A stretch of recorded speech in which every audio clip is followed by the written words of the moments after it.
शान्ताकारं भुजगशयनं पद्मनाभं सुरेशं विश्वाधारं गगनसदृशं मेघवर्णं शुभांगं लक्ष्मीकान्तं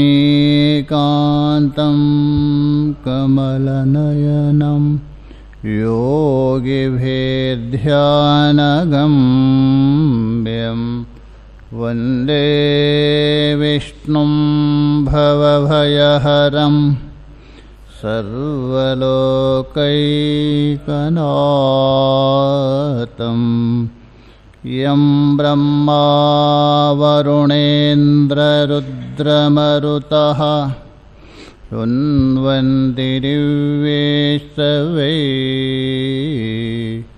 वेदैशाङ्गपदक्रमोपनिषदैः गायन्ति यं सामगा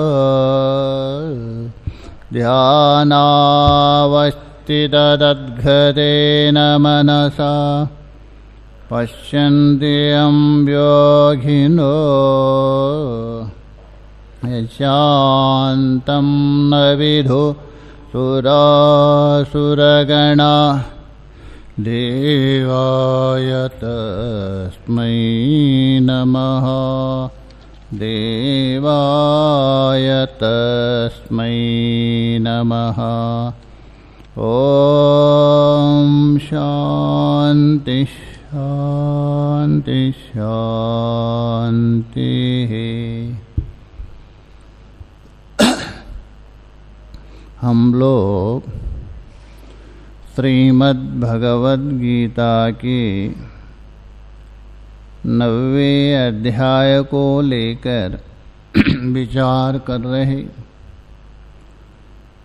भगवान अपने जो विभूति है उनका वर्णन कर रहे। पहले ये बता दिया संपूर्ण जगत का भर्ता धर्ता स्वामी और शरणापन्न व्यक्ति है, उनके शरण देने वाला, उत्पत्ति स्थिति लय का स्थान भी मैं। उसके बाद स्वयं मैं सूर्य बन करके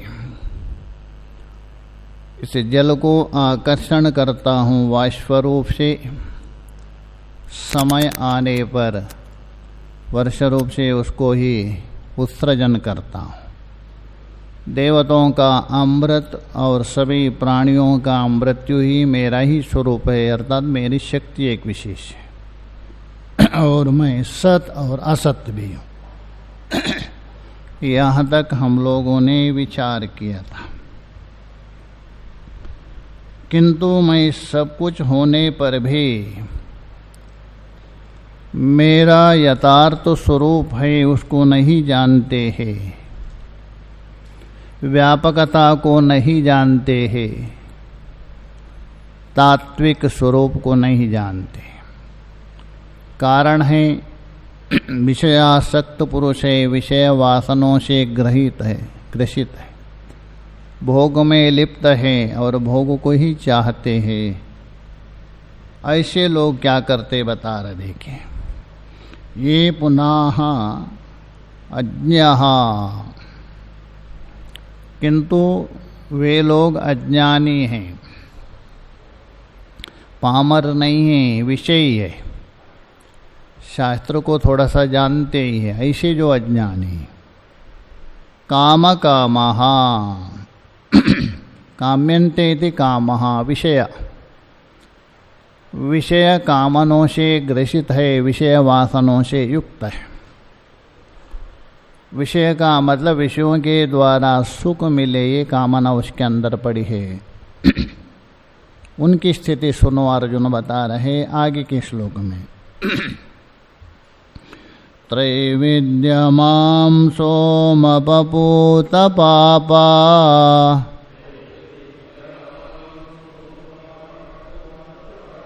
यज्ञेरिष्ट्वा स्वर्गतिं प्रार्थयन्ते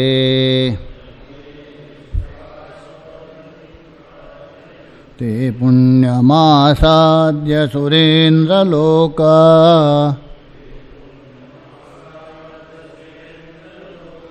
मस्नन्ति दिव्यान् दिवि देवभोगान्।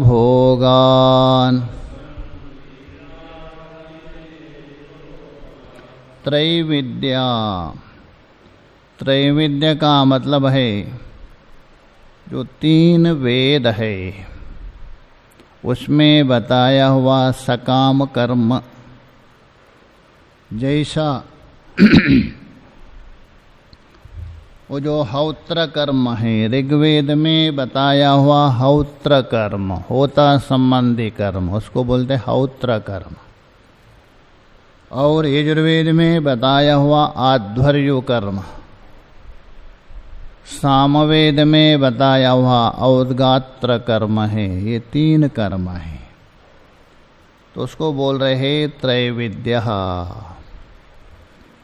वेद में बताया हुआ जो तीन ऋत्विकों के द्वारा करने वाला जो सकाम कर्म अर्थात यज्ञादि, और उसके द्वारा और यज्ञ करने के बाद सोमपा, यज्ञ का जो अवशिष्ट प्रसाद है सोमरस, उसको पीने वाले उसको बोलते सोमपा। सोमम पाति सोमपा। और वे लोग पूत पापा, पाप रहित होकर, अपेक्षाकृत लेना, संपूर्ण पाप निवृत्त वही हो सकता है ज्ञानी, इसलिए पूता पापा। माम यज्ञेरिष्ट्वा,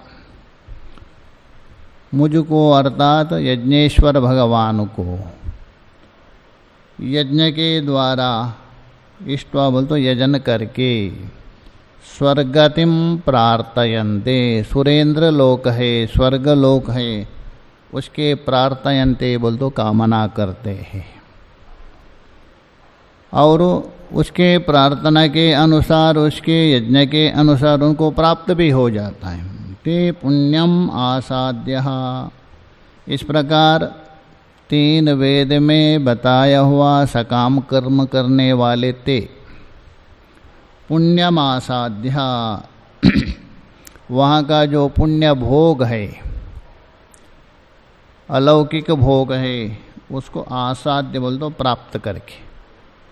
कहाँ का भोग? सुरेंद्र लोकम, वहाँ का जो पुण्य लोक को प्राप्त करके सुरेंद्र लोकम अस्नन्ते, स्वर्ग लोक में भोगते हैं अलग अलग भोगों को। कैसा है वो?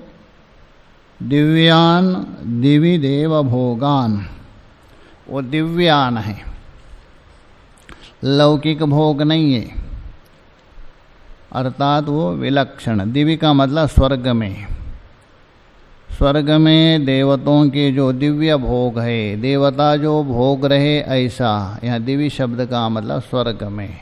दिव्यान बोल तो देवता आदि भोग भोगते हैं, वो भोग ये भी भोगता है। कौन? ये जो कर्म करने वाला कर्मी। भाष्य में देखिए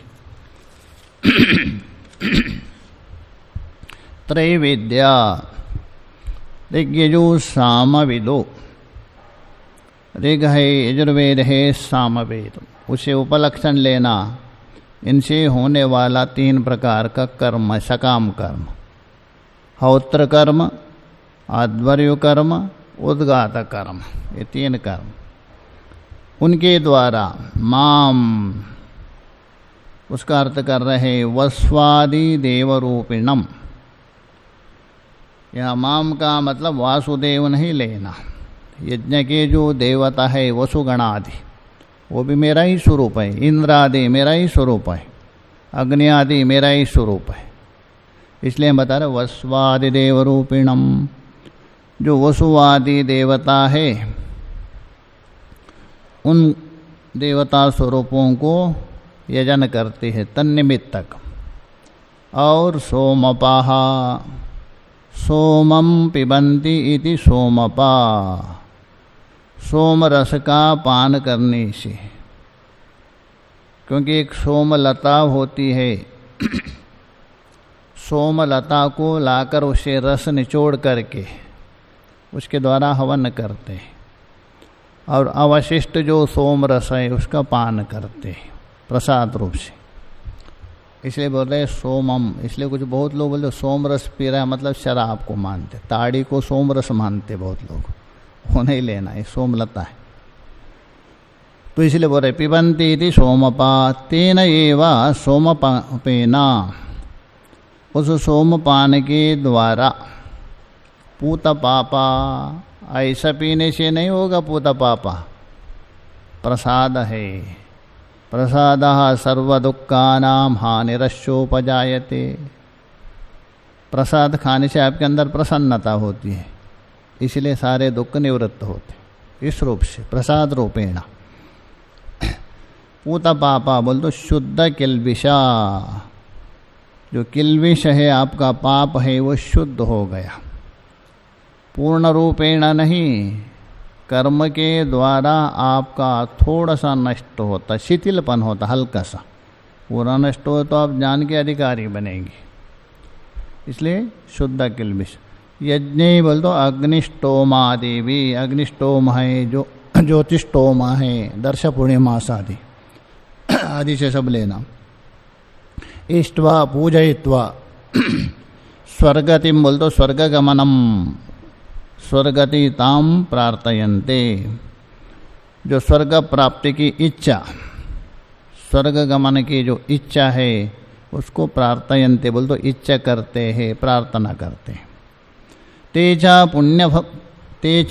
पुण्यम बोल तो पुण्यफलम आसाद्या संप्राप्या, उस पुण्यफल को प्राप्त करके, किससे? यज्ञादि के द्वारा। सुरेंद्रलोकम शतक्रतु, इंद्र का एक नाम है शतक्रतु, 100 यज्ञ करने से वो इंद्र बन जाता है। उसका स्थानम अर्थात इंद्र स्थानम, अस्नन्ति भुंजते, और वहाँ जाकर क्या करते? भोग करते। क्या? दिव्यान दिविहि भवान अप्राकृतान देवभोगान, मतलब देवानाम भोगतान, जो प्राकृत नहीं है, लौकिक भोग नहीं है, तो दिव्य भोग है, अलौकिक भोग है, अर्थात देवताओं का जो स्वर्ग में प्राप्त होने वाला भोग है उस भोग को वहाँ प्राप्त करते हैं और उनको भोगते हैं। अच्छा, वहाँ भोगते भोगते कब तक रहेंगे? वो जीवन भर, अथवा वहाँ से मुक्त होते हैं अथवा वापस आते हैं। जिज्ञासा होने पर नहीं मुक्त नहीं होते वहाँ से, वहाँ तो गए हैं कुछ देने के लिए, मेहमान बन के, स्थायी रूप से नहीं, भोगने के लिए गए हैं पुण्यफल, उसके बाद वापस आना पड़ता है। यही बता रहे, देखें।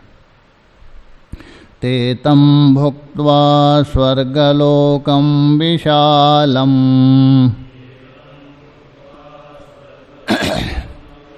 क्षीणे पुण्ये मर्त्यलोकम विशन्ते एवं त्रयी धर्म मनो प्रपन्ना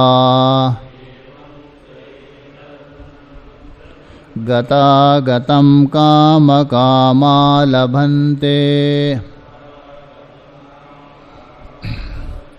ते इस प्रकार त्रैविद्य प्रतिपाद्य जो सकाम कर्म करके स्वर्ग में गए थे वे, तम स्वर्गलोकम भुक्त्वा,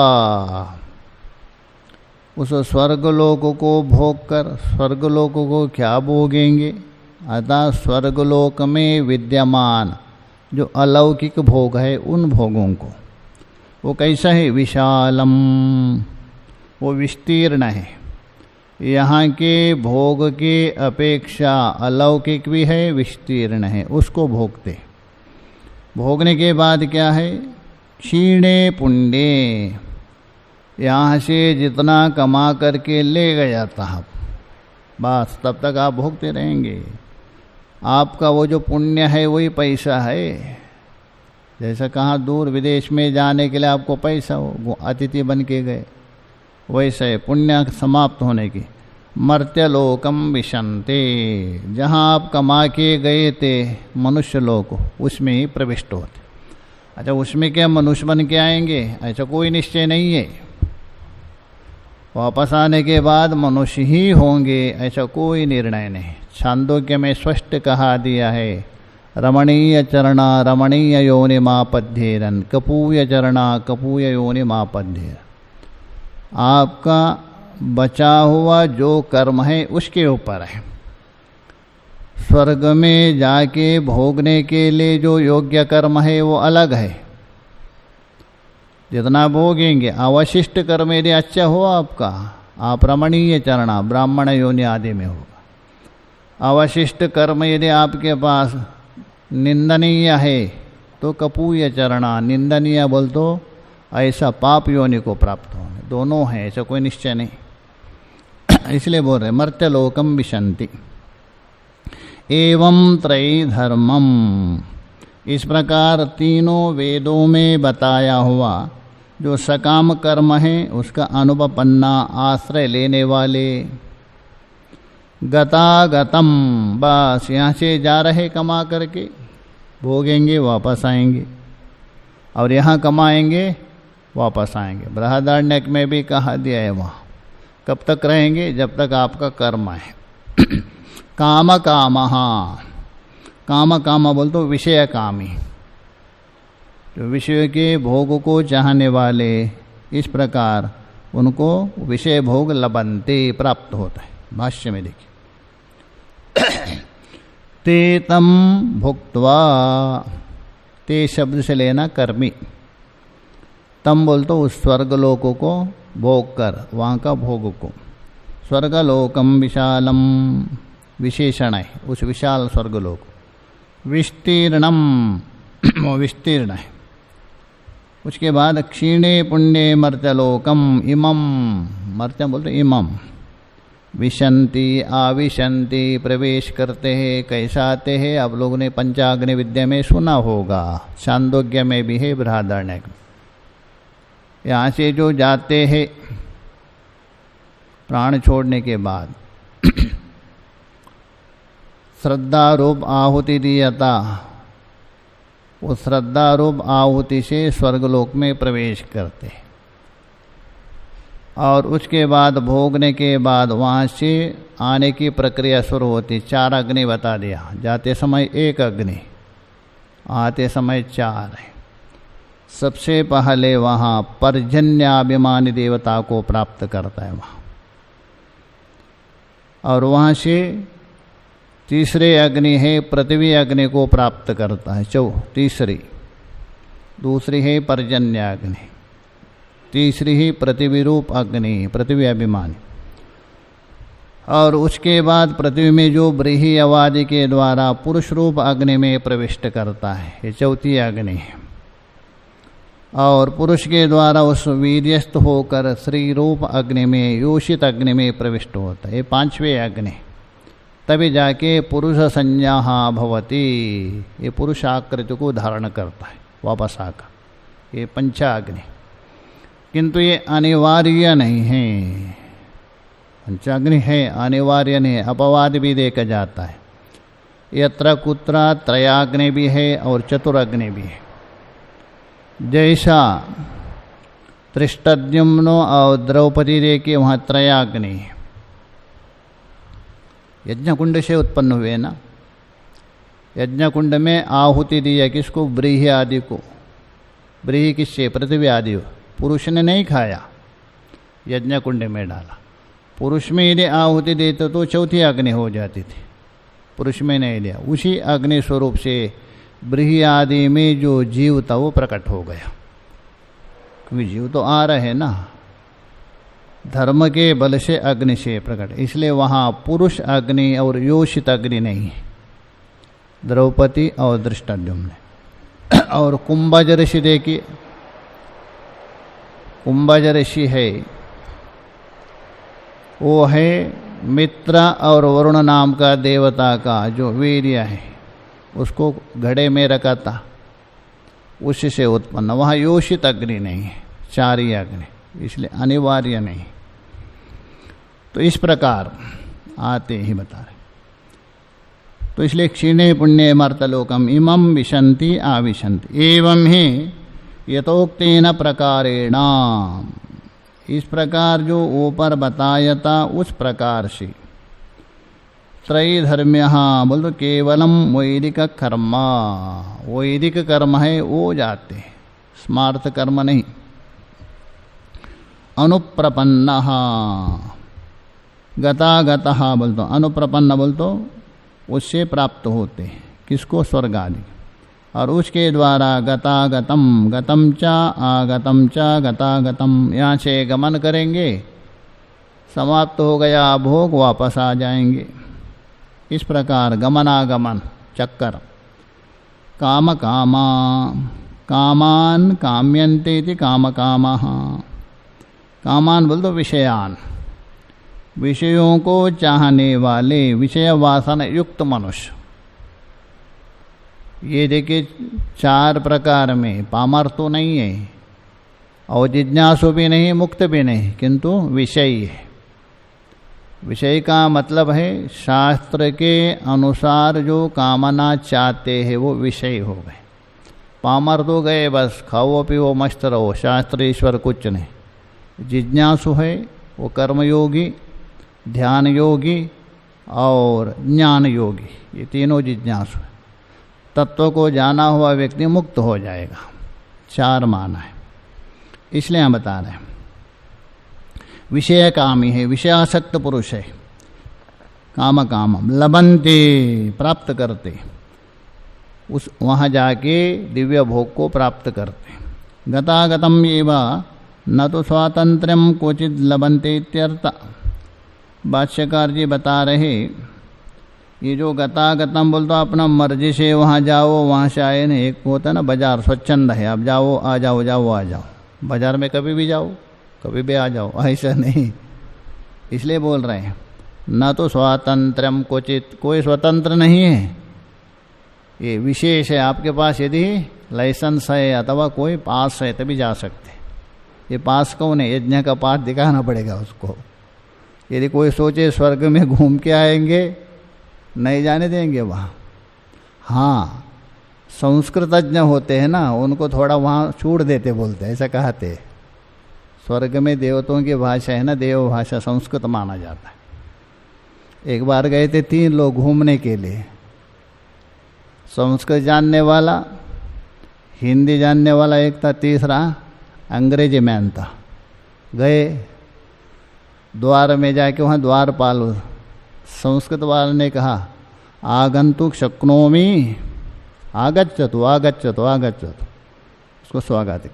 हिंदी वाले ने पूछा क्या मैं आ सकता हूँ? थोड़ा रुक जाओ, विचार करूँगा।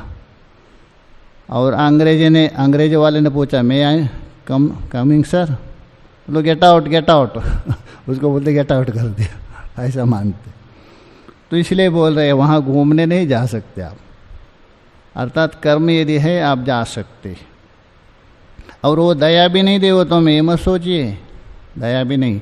आपका कर्म समाप्त हो गया, कितना भी प्रार्थना कर दीजिए, अरे एक दिन मैं रहूँगा करके, आश्रम नहीं है वो, तुरंत नहीं गए तो धक्का लगा के निकालेंगे, ऐसा भी माना जाता है। इसलिए बता रहे भाष्यकार स्वातंत्र्यम न, स्वतंत्र नहीं इत्यर्थ। हाँ, किसका?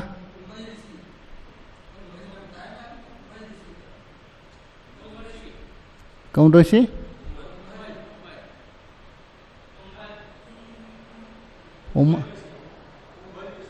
अच्छा, कुंभज। कुंभज बोल तो अगस्त ऋषि को बोलते।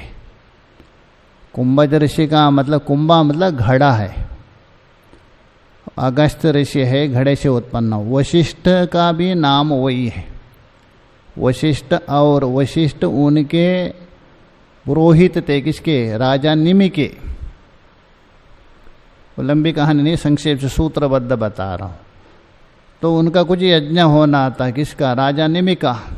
निश्चय भी किया वशिष्ठ जी ने, और उधर उनसे क्या है, स्वर्ग से निमंत्रण आ गए वशिष्ठ जी को, तो ये छोड़ के उधर गए। राजा ने सोचा वो कब तक आएंगे गुरुदेव, पता ही नहीं। बहुत समय हो गए, स्वर्ग का लंबे दिन होते, तब तक निमि ने दूसरे पुरोहितों को बुलाकर यज्ञ किया था। वशिष्ठ आके रूठ गए उनसे, दोनों में बाता बात हो भयंकर शापाशापी हो गए। वशिष्ठ जी ने निमि को शाप दिया, तुम शरीर रहित हो जाओ। इसलिए आंख में, वो तो बाद में माता जी ने दिया था, निमि बोलते है ना, आंख के पलक, उसको निमिष उन्मेष बोलते, उसमें स्थान दिया। वशिष्ठ जी भी शरीर रहित हो गए। तब एक मित्र और वरुण नाम के देवता है, आकाश मार्ग में जा रहे थे, अप्सरा को देख के मोहित हो गए थे वो, उसके अंदर वीर्य स्खलन हो गए थे। उन्होंने कहा हमारे अमोघ वीर्य नष्ट ना हो जावे, इसलिए उन्होंने किसी के द्वारा घड़े में स्थापित किया था कुंभ में। वो दो उत्पन्न हो गए थे, वशिष्ठ और कुंभज अगस्त्य ऋषि। वहाँ योषित नहीं है, दो ही माना जाता। आगे जो बता रहे, जो निष्काम सन्यासी है, कोई कामना नहीं है, बस केवल भगवान का चिंतन करना है, इसलिए ही जीवन मिला है, इस दृष्टि से जो चिंतन करते, और कोई भी भोग, स्वर्ग क्या ब्रह्मलोक का भोग का भी इच्छा नहीं उनको, ऐसे लोगों को बता रहे देखे आगे। हम लोगों को, सन्यासियों के लिए बता रहे। ये पुनः निष्कामः सम्यक दर्शिनः, जो निष्कामी है, बिल्कुल कामना से रहित है, और सम्यक दर्शिनः, सम्यक दर्शी है, पूर्ण ज्ञानी अथवा पूर्ण ज्ञान के ओर प्रवृत्त हुए, दोनों लेना मुख्य रूप से, या तो तत्ववित्त अथवा तत्ववित्त के ओर जा रहे, निरंतर अग्रसर है, रुक रहे नहीं, ऐसे लोग देख लीजिए। अनन्या चिंतयन्तो माम ये जना पर्युपासते तेषां नित्यभियुक्तानां योगक्षेमं वहाम्यहम्। अनन्य चिंतयन्तो माम अनन्य चिंतयन्तो, मां बोल तो मुझ परमात्मा तत्व का, अनन्य न अन्य इति अनन्य। अन्य का मतलब है परमात्मा की जो शक्ति है अथवा उसका जो कार्य है, जगत दृश्यमान पदार्थ, ये अन्य है। क्यों अन्य है? आपके स्वरूप से भिन्न है वो, इसलिए वो अन्य है, जड़ है, आपका स्वरूप नहीं, इसलिए अन्य है। नान्य इति अनन्य, उसका चिंतन नहीं कर रहे हैं, मुझे खाने के लिए कैसा मिलेगा, रहने के लिए कैसा मिलेगा, जीवन कैसा चलेगा, वो चिंता कभी नहीं करता है, वो अन्य चिंतन हो गया।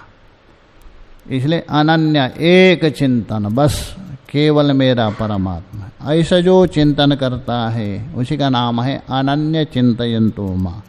ये बोल दो जो निष्कामी है, ज्ञानी, ये जनः, ये जो ज्ञानी भक्त, जना मतलब भक्ता, तो 7वें अध्याय में 4 प्रकार के जो भक्त बताया था, उसमें चौथा भक्त है ज्ञानी भक्त लेना। अर्थ अर्थार्थी नहीं, ज्ञानी।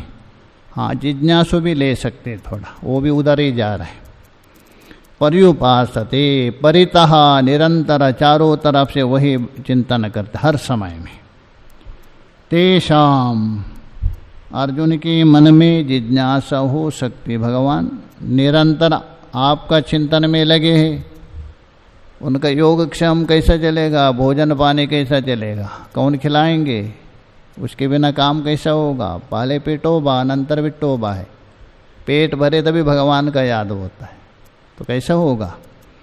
तो बोल रहे तेषाम, इस प्रकार जो निरंतर चिंतन करते हैं, नित्य अभियुक्तान है कि विशेषण है, निरंतर अभियुक्त, निरंतर भगवान के चिंतन में लगे हुए ऐसे व्यक्ति, योगक्षेमं वहाम्यहम्, भगवान गारंटी ले रहे हैं, किंतु विश्वास होता नहीं, हमारा चिंता होती, कहाँ मिलेगा, कहाँ व्यवस्था, ये चिंता होती। भगवान गारंटी बता रहे हैं। जैसे कोई एक था भक्त, 2 ब्राह्मण थे, भाई भाई, एक बड़ा था एक छोटा था। बड़े का नियम था प्रतिदिन साधना करना बिल्कुल, और गंगा किनारे जाते थे, उनका गंगा जी को गीता सुनाना, 18वां अध्याय पूरा सुनाते और जपा देगा। ठीक 12 बजे आते थे और भोजन करते थे। तो बड़ा भाई है, छोटा भाई काम करता था, कमाता था। कुछ दिन के बाद छोटे भाई के विवाह हो गए। वो जानते ही, जहाँ जब तक ठीक है परिवार, जहाँ विवाह होने के बाद संभावना कठिन है। तो छोटे भाई के पति ने देखा मेरा पति अकेला कमा रहे, ये दोनों बैठ के खा रहे, बैठ के एक जाके उधर जाता, ये घर में बैठी रहती, ये ठीक नहीं। धीरे धीरे धीरे पति का कान भर दिया, वो भी मान लिया। एक दिन कहा बड़े भाई से ये ठीक नहीं चलेगा, इसलिए या तो आप काम कर दीजिए, नहीं तो बंटवारा होना चाहिए, दोनों को बंटवारा हो। देखिए बहाने वाला जल और जमा किया हुआ जल में बहुत अंतर है। जमा हुआ जल कुछ दिन में समाप्त होगा, बहाने वाला जल चलते रहेगा। थोड़ा पैसा मिला था, समाप्त हो गए, खाने के लिए भी ठिकाना नहीं बड़े के पास। नियम तो वही था उनका। गए, जाते हुए पत्नी रूठ गई, आज नहीं आना भोजन में, कुछ भी नहीं मिलेगा, घर में कौड़ी तक नहीं। गए तो काम करने गए, पूरा गीता सुनाते सुनाते यहाँ तक पहुँच गए, रुक गए। 12 नहीं बजाता यहाँ तक। और ये जो बोल रहे योगक्षेमा वहाम्यवन, ये भगवान ने गलत बोल दिया है, ठीक नहीं। हम निरंतर चिंतन कर रहा हूँ, मेरा योगक्षेम नहीं हो रहा है, क्यों? इसमें 3 लाइन लगा दिया, गलत है घर। किंतु साधन करने वाला साधक का मन कुछ क्षण के लिए विक्षेप होने पर भी तुरंत सुधर देता। अरे गलत करना, भगवान गलत नहीं बोल सकते, मेरा सोच गलत है, नहीं गीता पूरा पाठ करना चाहिए, मेरा नियम है। भगवान के ऊपर तुम आरोप करते हो, पूरा पाठ किया, सब कुछ किया, अभी घर तो जाना है, कुछ मिलेगा नहीं, पहले कहा दिया था। चुपचाप गए घर में, नहीं तो पत्नी तो पूजा करेंगे अच्छी। चुपचाप लेट गए, अंदर से आवाज़ दे रहे, लेट रहे क्यों, भोजन नहीं करेंगे क्या? तो गए, अरे तो घर में कुछ नहीं, आपने सुबह कहा था यहाँ का। नाराज हो गई पत्नी, झूठ क्यों बोलते हो? आपने देखो इतना बोरी चावल, इतना आटा, इतना घी आया है, किसी बच्चे को भेजा था आपने, रो रहा था जोर जोर, आपने उसको मारा क्यों छोटे बच्चे को? और पीठ दिखा रहा था, उसका पीठ में 3 लकीर लगे थे जोर जोर। ये समझ गया, बस जो लकीर खींचा था ना वो भगवान के पीठ में, उसी समय में वो छोड़ के चल पड़े। कहने का मतलब जो निरंतर होते भगवान किसी ना किसी रूप से कर, वो कोई नहीं आया था, भगवान कृष्ण ही आए थे। तो इसलिए बोल रहे योगक्षेमम, योग का मतलब है जो आपके लिए जितना आवश्यक वस्तु है आपके पास नहीं है, सारा वहाँ उपलब्ध करवाता, के ना रूपेण आप, किसी ना किसी रूप से। क्षेम का मतलब जो आपके पास है वो स्वयं रक्षा करेंगे, आपको कोई चिंता नहीं करना। इसलिए बोल रहे योगक्षेमम, दोनों को मैं वहन करता, जो नहीं है उसको भी मैं उसको उपलब्ध करवाता हूँ, जो है उसकी भी मैं रक्षा करता हूँ। भाष्य में देखिए, अनन्यः अप्रथक भूता, स्पष्ट कर रहे भाष्य को, पृथक रूप से नहीं, अभिन्न रूप से।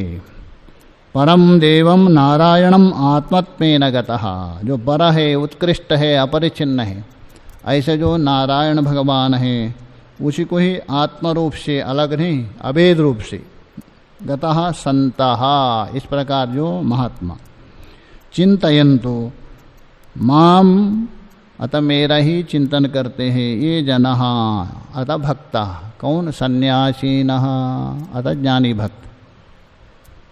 पर्युपासते, अतः अच्छे प्रकार से वो चिंतन करते हैं। उपासना का मतलब यहाँ चिंतन, अभेद चिंतन। तेषाम, इस प्रकार चिंतन करने वाले, कौन? सन्यासी, ज्ञानी भक्त। परमार्थदर्शी नाम, ये पारमार्थिक दर्शी है, यथार्थदर्शी, उनका।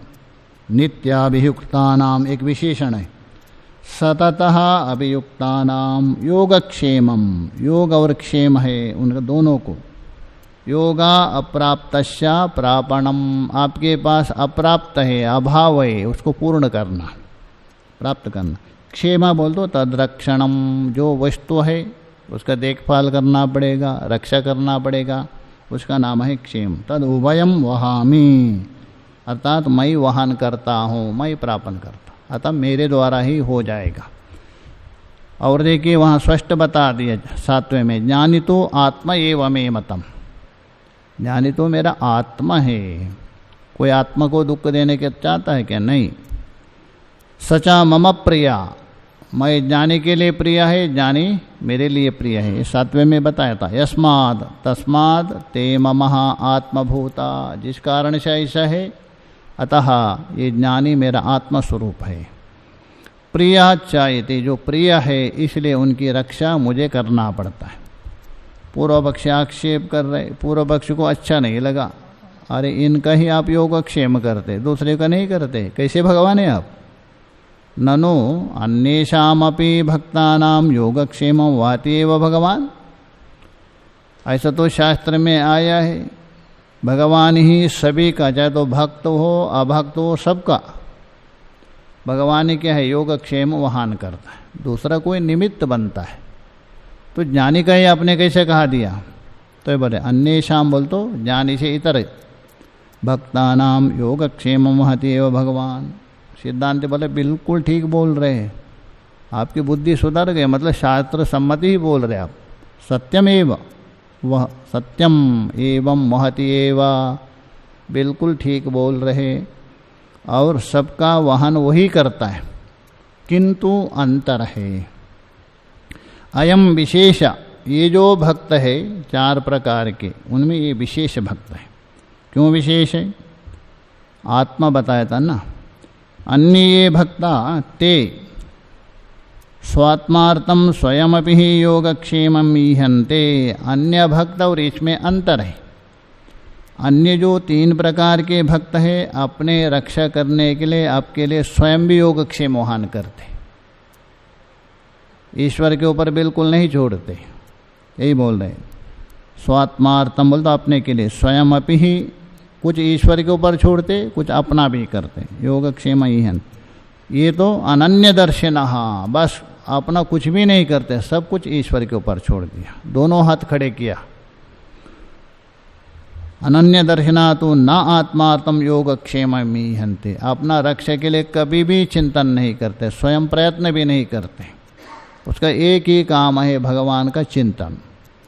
नहीं ते जीविते मरणे वा आत्मनो गृधिम कुर्वन्ते। जो ज्ञानी भक्त है, चाहे तो जीवित हो अथवा मृत्यु हो, दोनों हो गई, दोनों में जीविते मरणे वा आत्मानं स्वयं को गृधिम न कुर्वन्ति, अपनी वासना नहीं रखते, ये मुझे चाहिए, ये चाहिए, चाहे तो भले मरे, खाने के लिए कुछ नहीं है, किसी के पास अपना इच्छा वासना प्रकट नहीं करते, बस ईश्वर में लगे। यही दोनों में अंतर है। गृधिम बोल दो वासनम न कुर्वन्, केवलम एवः भगवत शरण, ते केवल ईश्वर के शरण में, चिंतन में, चाहे तो मरे या जीवित हो, खाने मिले ना मिले, रहने के लिए ठिकाना है क्या ना, कोई फर्क नहीं, केवल ईश्वर में रह, यही दोनों में अंतर है। अतो भगवान ये वह तेषाम योगक्षेम महतीति, इसलिए संपूर्ण रूपेण ईश्वर समर्पण है, अतः भगवान को स्वयं वहन करना पड़ता, दूसरे का ऐसा नहीं। आगे आक्षेप कर रहे, चलो आपका भजन नहीं कर रहे, अन्य लोगों का भजन कर रहे, उनके विषय में आक्षेप कर रहे। ननु अन्यापि देवता त्वमेव, जितने भी देवता है आपका ही स्वरूप है, आप ही अलग अलग उपाधि में विद्यमान है, ये पीछे बताया था। त्वमेव चेत तद्भक्ता च त्वमेव यजन्ते, उनके जो भक्त भी हैं अन्य अन्य देवताओं के, वे भी आपके ही पूजन करते हैं। तो भगवान बोले बिल्कुल ठीक है, अन्य अन्य देवताओं की उपासना कर रहे, उसमें भी मैं हूँ, वे भी मेरे ही पूजन कर रहे, किंतु उनके पूजन में अंतर है, इतना ही मैं मान के करता हूँ। उसके लिए बता दें, ये प्यन्य देवता भक्ता यजन्ते श्रद्धयान्वितः तेऽपि मामेव कौन्तेय यजन्त्या विधिपूर्वकम् येऽपि अन्य देवता भक्ता, अन्य बोल तो मुझे छोड़ करके अन्य अन्य देवताओं के भजन करते हैं। कैसा? श्रद्धयान्वितः, बिल्कुल श्रद्धालु है, श्रद्धा युक्त यजन्ते। तेऽपि, ऐसा जो यजन करने वाला, हे कौन्तेया मामेव यजन्ति, है मेरा ही यजन कर रहा है, ऐसा नहीं। किंतु एक अविधि पूर्वक, शास्त्र में जैसा बताया, शास्त्र ने जैसा चिंतन करने के लिए बताया, उस विधि को छोड़ दिया, मतलब परिच्छिन्न रूपेण। ये अंतर है। जैसा मान लीजिए किसी का एक हाथ को ही अपने गुरु मान लिया, किसका पैर को ही गुरु मान लिया, किसका सिर को ही गुरु मान लिया, गुरु थोड़ा है, गुरु का एक अंश है। वैसा भाष्य में देखिए, ये भी अन्य देवता भक्ता, जो अन्य देवता है उनके जो भक्त, उनमें श्रद्धा रखने वाले, उनके पूजन करने वाले। अन्यासु देवतासु भक्ता, अन्य देवता भक्ता, अन्य देवताओं में भक्ति रखने वाला, अन्य देवताओं में प्रेम रखने वाला है, वो अन्य देवता भक्ता है।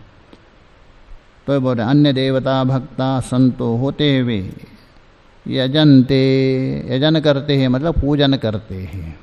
कैसा? श्रद्धया, आस्तिक्य बुद्धि, ऐसा नहीं, आस्तिक बुद्धि है उनकी, श्रद्धा पूर्वक कर रहे किंतु दूसरे देवता का।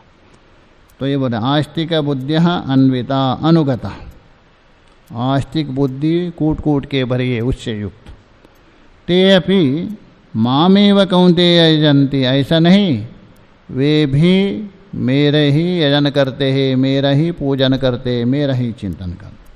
हाँ, इतना अंतर है। अविधि पूर्वकम, अविधि बोल तो अज्ञानम, तत्पूर्वकम अज्ञानपूर्वकम यजन्ते, बोल तो अज्ञानपूर्वक यजन। अज्ञानपूर्वक का मतलब है मेरा भगवान यही है, इसी देश में रहता है और मेरा मालिक है, मेरे से भिन्न है, भेद दृष्टि से, अथवा इतने ही विश्वास।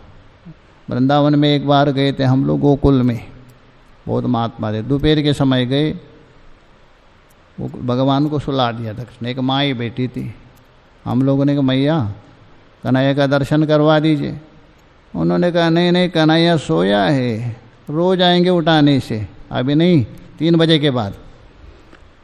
हम लोगों ने भी कहा मैया हम लोग दूर से आए हैं, ऋषिकेश हरिद्वार काशी से आइए, उनको बोल दे दो आपका कन्हैया को, यदि नहीं उठेंगे तो हम भी दर्शन नहीं करें, हम चल रहे हैं, बोल दे दो कन्हैया को, नहीं तो चल रहे। बाद में उन्होंने दर्शन करवा। तो भावन है, मतलब रोज आएंगे, मतलब इतना परिचिन्न मान के, जो श्रद्धा कितनी देखी, किंतु परिचिन्न भाव से ऐसा ही उपासना करते हैं। आगे का विचार आगे। ओम पूर्ण